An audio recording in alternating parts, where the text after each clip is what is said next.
ప్రముఖ నటుడు అల్లు అర్జున్ కు నాంపల్లి కోర్టులో భారీ ఊరట లభించింది. గతంలో విధించిన నిబంధనల నుంచి మినహాయింపు దొరికింది.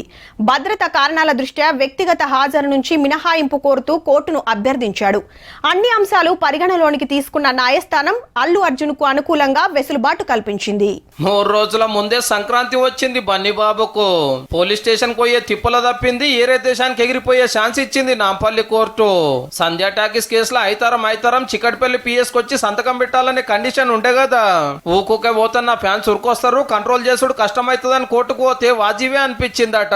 ఈ కాంచెలి పోకున్నా ఏం కాదు అన్నది.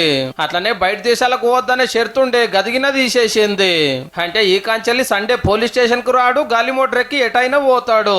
నెల దాటిపోయా మరి అల్లు అర్జున్ బయటికి వెళ్ళి పుష్ప సినిమా దునియాని దున్నేస్తున్నా ఇంట్లోండి మురుసుడే గాని నలుగుట్లకు వచ్చి మాట్లాడే ఛాన్సు లేకపాయే. అంత మంచిగా ఉంటే ఇప్పటికీ ఎన్ని దేశాలు తిరగొచ్చునో, ఎన్ని ఫంక్షన్లు చేస్తునో. ఏం చేయలేక ఎటు పోలేక 4-5 ఏళ్లకెంచి పెంచుతున్న నెత్తి మూతి కొరిగిచ్చి గెటప్ మార్చిండు. ఆఖరికి నేను తగ్గినా అని దవాఖానకు పోయి శ్రీతేజన్ కూడా చూసొచ్చిండు. సొంతంగా ₹1 ఇచ్చిండు. జర అంత సల్లవర్తున్నాయల్లా మొన్న ఫుల్ బెయిల్ దొరికే ఇవాళ గిట్ల ఫాయిదా అయింది కాబట్టి అందరికంటే ముందే అల్లుగారింట్లో సంక్రాంతి శురువైంది అన్నట్టు.